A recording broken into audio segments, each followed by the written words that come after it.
Hello friends, जय माता दी। कैसे हैं आप सब दोस्तों। फाइनली गुप्त नवरात्र आने ही वाले हैं और इस बार आना ही पड़ेगा मैया रानी को हमारे घर। और गुप्त नवरात्र में आपको एक छोटा सा उपाय बताऊंगी जिससे आपकी 100% सभी मनोकामनाएं पूर्ण होती है। कहा जाता है सालों से गरीब व्यक्ति भी धनवान हो जाता है। माघ माह के गुप्त नवरात्र हैं। साल में 4 नवरात्र होते हैं। अधिकांश लोग 2 ही नवरात्र के बारे में जानते हैं, चैत्र और शरद। लेकिन इसके अलावा भी 2 नवरात्र और होते हैं जिन्हें हम गुप्त नवरात्र कहते हैं। माघ माह में और आषाढ़ के महीने में आता है। जनवरी फरवरी में पड़ने के कारण इसे हम माघ महीने के शुक्ल पक्ष की प्रतिपदा तिथि से लेकर नौमी तिथि तक मनाते हैं और नॉर्मल नवरात्रियों की तरह ही 9 दिन मनाई जाती है। बस डिफरेंस क्या होता है, गुप्त नवरात्र में हम माँ के 10 महाविद्याओं की साधना करते हैं। दोस्तों, गुप्त नवरात्र का महत्व चैत्र और शारदीय नवरात्र से थोड़ा गुप्त होता है, रहस्यमयी होता है और थोड़ा ज़्यादा भी होता है। कहा जाता है कि गुप्त नवरात्र में माँ की आराधना करने से माँ शीघ्र प्रसन्न होती है।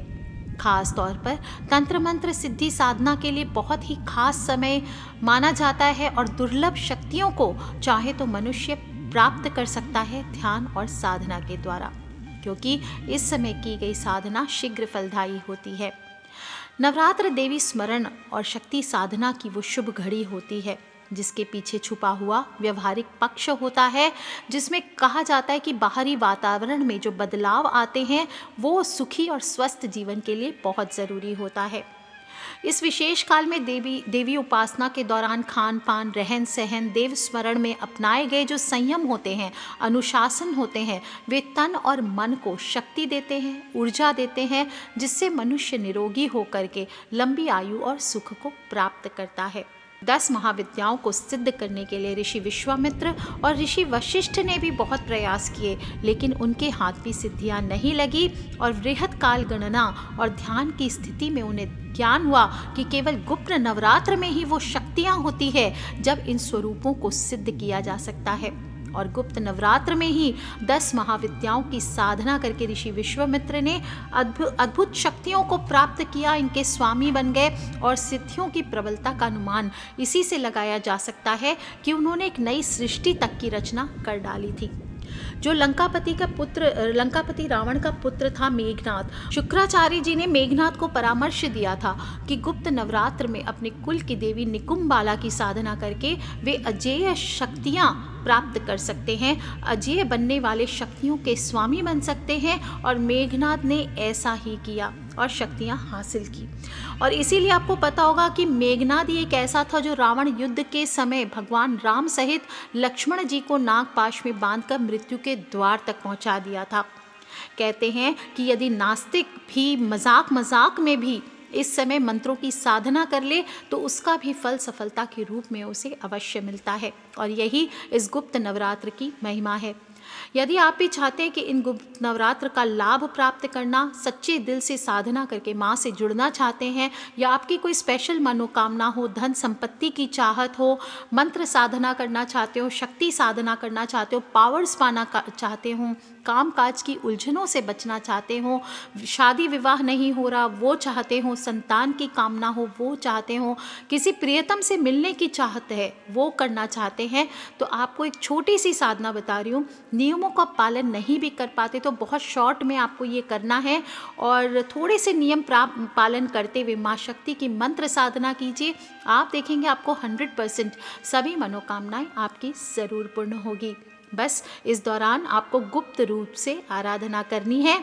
और 10 महाविद्याओं की साधना होती है। मैंने बताया माँ काली, तारा देवी, त्रिपुर सुंदरी, भुवनेश्वरी, छिन्नमस्ता, त्रिपुर भैरवी, माँ धूमावती, माँ बगलामुखी, मातंगी और कमला देवी।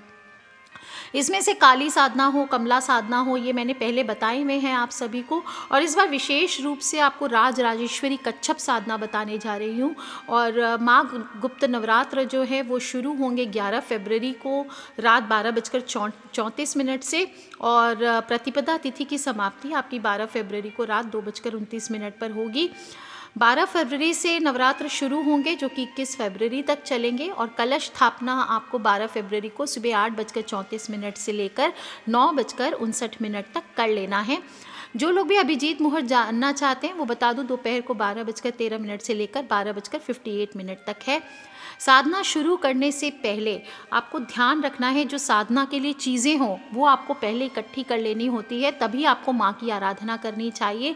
और इसके लिए मैंने पहले ही आप सबको बताया था कि घर पे कछुआ इस बार आपको गुप्त नवरात्र में सिद्ध करवा के ज़रूर रखना है, और उसके ऊपर बैठ करके अगर कोई मनोकामना है तो आपको साधना करनी है।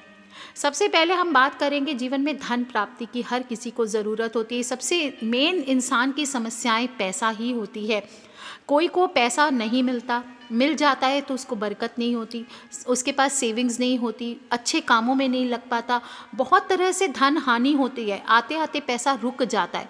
अगर आप भी इस प्रकार से धन संबंधी समस्याओं से परेशान हैं और धन संबंधित लाभ पाना चाहते हैं तो आपको विशेष उपाय करना है। नवरात्र के पहले दिन सुबह पहले स्नान करके स्वच्छ वस्त्र धारण कर ले। खूब खुशी मन से आपको माँ का ध्यान करना है पूरे टाइम। ओम एम ह्रीम क्लीम चामुंडाए विच्चे या दुर्गा माता की जय, दुर्गा माता की जय, ऐसे सच्ची भावना से मन में ध्यान करते हुए आपको पूरा दिन व्यतीत करना है। स्नान करने के बाद लाल पीले सुंदर वस्त्र पहने। स्नान के जल में हो सके तो थोड़ी सी हल्दी डाल लें। और जो वस्त्र आप पहनेंगे अगर वो कोरा कपड़ा यानी बिना पहना हुआ फ्रेश न्यू कपड़ा हो तो वो ज़्यादा अच्छा है। और ध्यान रखिए पूरे 9 दिन जो आप साधना करेंगे हर टाइम आप यही सेम कपड़ा पहन सकते हैं, लेकिन बस ये ध्यान रखना है बाथरूम आदि ना जाएं इस कपड़े को पहन करके। स्नान करने के बाद तुलसी माँ को, सूर्य देवता को, जो भी आप पितृ देवता को जो भी जल अर्पित करते वो कीजिए और अपने पूजा स्थल को साफ कर ले, मुख्य द्वार को साफ कर ले। और फिर आपको दहलीज पर, जो घर की दहलीज है उस पर आपको एक विशेष उपाय करना है। रोज़ आपको 9 दिन तक रोज़ करना है ये। पहले दिन आपको सिर्फ हल्दी से आपको घर के मुख्य द्वार पर दोनों साइड में आपको हल्दी से स्वस्तिक चिन्ह बनाना है। अगर हल्दी नहीं है तो कुमकुम भी यूज़ कर सकते हैं। और जो मुख्य द्वार की दहलीज है वहाँ पर आपको 2 चावल की ढेरी बनानी है और फिर उस पर एक एक सुपारी और रख करके एक एक दिया जलाना है। ये आपको 9 दिन तक रोज करना है। आप चाहें तो मुख्य द्वार पर रंगोली और बंदरवार भी लगा सकते हैं माँ के स्वागत के लिए, और फिर माँ की आराधना करें। बोले हे माँ आप मेरे इस द्वार से अंदर प्रवेश करो।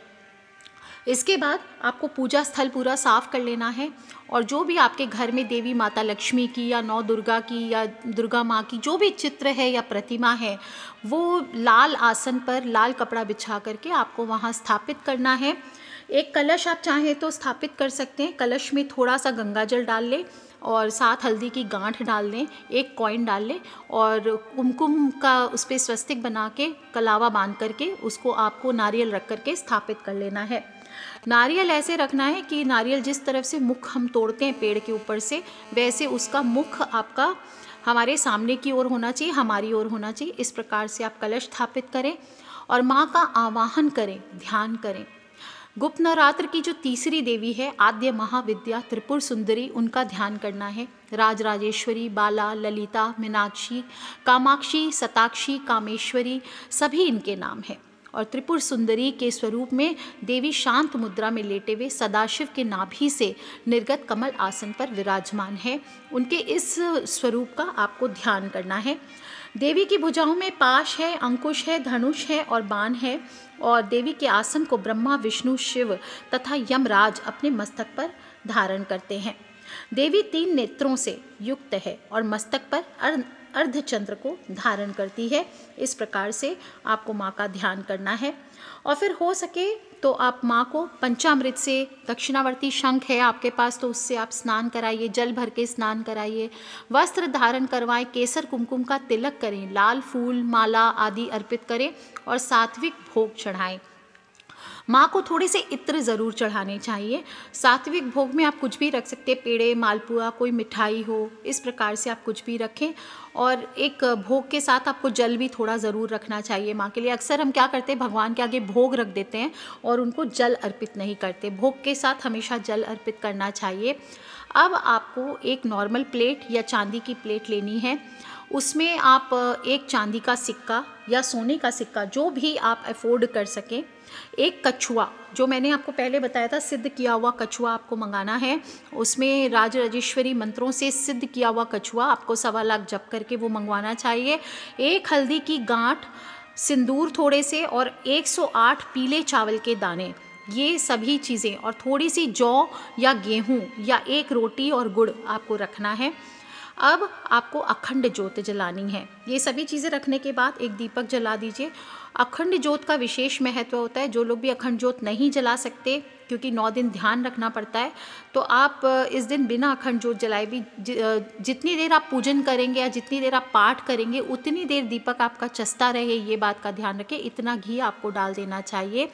और फिर सबसे पहले गणपति देव का ध्यान करें, गुरुदेव का ध्यान करें और ओम नमः शिवाय ये बोलते हुए शिव जी के भैरव स्वरूप का आपको ध्यान करना है।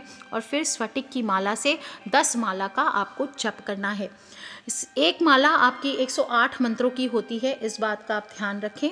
मंत्र आपको बोलना है ओम श्रीम ह्रीम क्लीम ऐं सौः ओम ह्रीम श्रीम क ए ई ल ह्रीम ह स क ह ल ह्रीम सकल ह्रीम सौ ऐं क्लीम ह्रीम श्रीम नमः।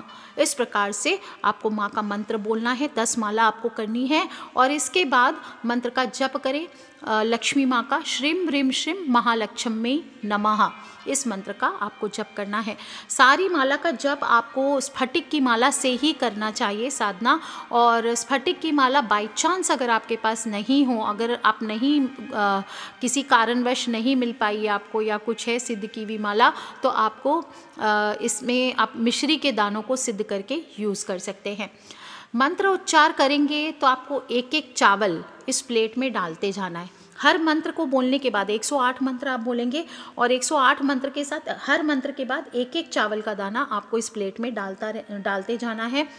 ध्यान रखना है कि चावल टूटे हुए ना हो और चावल को पहले ही हल्दी से रंग करके रखना चाहिए। और इस तरह से रोज़ 9 दिन तक आपको मंत्र का जप करना है, रोज़ एक माला का जप करना है। लास्ट दिन वो जो चावल है उन सभी को एक सफ़ेद रंग की कपड़ा हो या लाल रंग के कपड़े में थैली नुमा बना लें और उसमें वो सारे चावल, हल्दी की गांठ, सोना या चांदी का सिक्का जो आपने रखा था, इन सभी चीज़ों को तिजोरी में आपको रख लेना है। और कछुआ जो है उसको अपने मुख्य द्वार के सामने प्लेट में जल डाल करके स्थापित कर देना है। ऐसे स्थापित करें कछुए को कि उसका मुख अंदर की तरफ हो। जो कछुआ आप लेंगे ये ध्यान रखना है कि उसमें जो यंत्र बना होता है वो ज़रूर होना चाहिए और धातु का कछुआ लीजिए, ये सबसे ज़्यादा सर्वश्रेष्ठ होता है। नहीं मिले तो आप क्रिस्टल का कछुआ भी सिद्ध करके ले सकते हैं। दोस्तों ये उपाय इतना चमत्कारी है कि इस उपाय से घर में बरकत तो बढ़ती ही है, साथ ही साथ इसे करने से हर प्रकार की आर्थिक समस्या है वो दूर होती है और कहते हैं कि सालों से भी गरीब व्यक्ति जो होता है वो भी धनवान बन जाता है। दोस्तों ये आपको ध्यान रखना है कि जो भी कछुआ आप स्थापित करेंगे हर 2-3 दिन के बाद इसका जल आपको ज़रूर बदली करना चाहिए। और साथ ही साथ इस बात का ध्यान रखें कि जो पोटली आपने रखी है तिजोरी में या अपने दुकान के गल्ले में या अपने पूजा स्थल पे भी रख सकते हैं, उस पोटली को नियम पूर्वक उसको धूप दीप 43 डेज तो करना ही करना है। जो भी उपाय करेंगे आप रात के समय करें, सबसे ज़्यादा बेस्ट है क्योंकि शांत होता है वातावरण, उस समय कोई भी शोर शराबा नहीं होता है, बच्चे भी सो जाते हैं तो फ्री हो जाता है इंसान। तो ऐसे में आपको रात को 10 बजे से 3 बजे के बीच में करना चाहिए और नहीं तो आप दोपहर को भी कर सकते हैं, लेकिन शांत वातावरण हो या अर्ली मॉर्निंग भी कर सकते हैं, शांत वातावरण हो, इस बात का ध्यान रखें। पूजा करते समय कोई आपको देखे नहीं, इसलिए कहा जाता है ये पूजा आपको किसी बंद कमरे में ही करनी चाहिए। खुले स्थान पर पूजा करते तो पूजा का पूर्ण फल प्राप्त नहीं होता है। पूजा हो, मंत्र हो, पाठ हो, प्रसाद हो, सभी चीज़ों को गोपनीय रखना चाहिए। जो भी भोग आप चढ़ाएंगे वो खुद ही खाएं, किसी और को नहीं देना चाहिए। जो जौ के दाने आपने पूजा में रखे थे, जौ के दाने या रोटी और गुड़ या गेहूं के दाने, वो आपको रात में अपने पास सिरहाने रख करके सो जाना है और सुबह किसी जानवर को खिला देना है। अगर दाने चढ़ाए हैं तो वो चिड़िया को खिलाना है, अगर रोटी और गुड़ चढ़ाए हैं तो गाय को खिला सकते हैं या किसी गरीब को दे सकते हैं। दोस्तों बहुत ही खूबसूरत उपाय है और घर में इस दौरान मोर पंख अगर ला सकते हैं तो मोर पंख भी लाकर घर पे स्थापित कर लीजिए, क्योंकि मोर पंख को भगवान का ही अंश माना गया है। माता लक्ष्मी की एक सवारी में मोर भी होता है और इस प्रकार से नवरात्र में आप घर पे मोर पंख लाते हैं तो आपके घर में माता लक्ष्मी का स्थायी निवास होता है, सुख समृद्धि बढ़ती है। इस साधना के दौरान आपको फलाहार ही ग्रहण करना चाहिए। यदि आप ऐसा नहीं कर सकते तो आप एक समय भोजन कर सकते हैं। 9 दिनों तक माँ दुर्गा के सामने ही जो चौकी आप डालेंगे उसके सामने ही सोना चाहिए, और नहीं तो कम से कम गद्दे पे भी सोए तो ब्रह्मचर्य का पालन करते हुए आपको रहना चाहिए। चमड़े की चीज़ों का प्रयोग आपको बिल्कुल नहीं करना चाहिए। और कन्या पूजन, जब लास्ट दिन पूजा हो जाएगी, आपकी माला कंप्लीट हो जाएगी, तो कन्या पूजन आपको ज़रूर कराना चाहिए। थोड़े से श्रृंगार सामग्री चढ़ा के किसी सुहागन को भी भेंट दे, ये भी अच्छा है। वो सुहागन आपके घर के कोई मेंबर भी हो सकती हैं। और गुप्त नवरात्र में हमेशा साधक को अपना काम खुद करना चाहिए। दूसरों से काम कराते हैं तो व्रत के पुण्य फलों की प्राप्ति नहीं होती है। दाढ़ी हो, बाल हो, नाखून हो, ये सब काटने आदि नहीं चाहिए। जो स्त्रियां हैं वो माथा नहीं धोएंगी, इससे अशुभ फल होते हैं। बीच में जो साधना है इसमें जो घेरा बनता है, ऑरा बनता है, वो ब्रेक हो जाता है। किसी पर भी गुस्सा नहीं करना है, क्रोध नहीं करना है, अपशब्द नहीं बोलना है, कुछ बोलना ही नहीं है। बिल्कुल शांत कर लीजिए अपने मन को, और नहीं तो फिर आपको पुण्य फलों की प्राप्ति नहीं होगी। किसी से भी मारपीट, किसी का अपमान करना, बड़े बुजुर्गों का, एक तरफ साधना करे दूसरी तरफ अपमान करे पति पत्नी आपस में, इससे भयंकर परिणाम भुगतने पड़ सकते हैं। भोजन आपको सात्विक ही करना है। भले आप अगर फलाहार करें तो बहुत अच्छी बात है, नहीं तो लहसुन, प्याज, मांसाहार, किसी भी प्रकार का शराब आदि का सेवन आपको नहीं करना चाहिए। पशु पक्षी कोई घर पे आ जाए या कोई मांगने वाला आ जाए, इनके साथ भी मारपीट नहीं करना चाहिए। पशु पक्षियों की जितनी ज़्यादा हो सके सेवा करें, इससे आपकी साधना का आपको पूर्ण फल प्राप्त होता है। तो दोस्तों कर लीजिए ये उपाय। इस नवरात्र में, गुप्त नवरात्र है, विशेष रूप से कच्छप साधना आपको मैंने बताई है, इसको कीजिए। और इस कछुए को फिर आप अपने घर पे स्थापित कीजिए। आप देखेंगे पूर्ण संयम और शुद्धता के साथ माँ भगवती की अगर आप आराधना करते हैं तो इस काल खंड में की गई साधना निश्चित ही आपको फल देती है। इस समय की जाने वाली साधना को गुप्त बना के रखना बहुत ज़रूरी है। तो अपना जो मंत्र है आप ये बता सकते हैं, दूसरों को शेयर कर सकते हैं साधना की वीडियो, लेकिन आपको मुख से ये नहीं बताना है किसी को कि मैं भी इस बार ये मंत्र पढ़ने वाली हूँ या ये साधना मैं करने वाली हूँ। इसे गुप्त रखें। अपनी देवी का स्वरूप, कौन सी देवी की आप आराधना कर रहे हैं, वो गुप्त बना के रखें, तभी शक्ति साधना का जो ये पर्व होता है ये फल देता है। बहुत ही खूबसूरत समय है दोस्तों। चमत्कारिक शक्तियों को प्राप्त करने का श्रेष्ठ अवसर है। बुरी शक्तियों को घर से भगाने का श्रेष्ठ अवसर है। इन उपायों को करके आपके घर से जितनी भी नकारात्मकता है वो भी दूर होगी, प्रवेश नहीं कर सकेगी, और अन्न धन की भी कभी कमी नहीं होगी। तो कर लीजिए उपाय दोस्तों। खिलखिलाते रहे, मुस्कुराते रहे, और अपने फ्रेंड्स, फैमिली, सब मम्मी पापा, भाई बहन, बच्चे, सभी लोगों से इसे शेयर करना बिल्कुल ना भूलें। बहुत ही खूबसूरत पर्व है। माँ शक्ति, माँ दुर्गा की आराधना का पर्व है। सच्चे दिल से इस बार अपनी मनोकामना बोलते हुए माता की आराधना ज़रूर करें, और लास्ट डे हो सके तो हवन भी आपको ज़रूर करना चाहिए। बाकी जो भी नवरात्र के 9 दिन की पूजा रहेगी वो सिमिलर रहेगी जो जनरल नवरात्र में करते हैं। जनरल नवरात्र की जो कलश स्थापना है या फिर अखंड ज्योत है, ये सबकी वीडियोस की लिंक मैं वीडियो के एंड में दे दूंगी, आप सभी देख सकते हैं। Take care friends, love you all. जय माता दी, बम बम भोलेनाथ की जय, शक्ति माता की।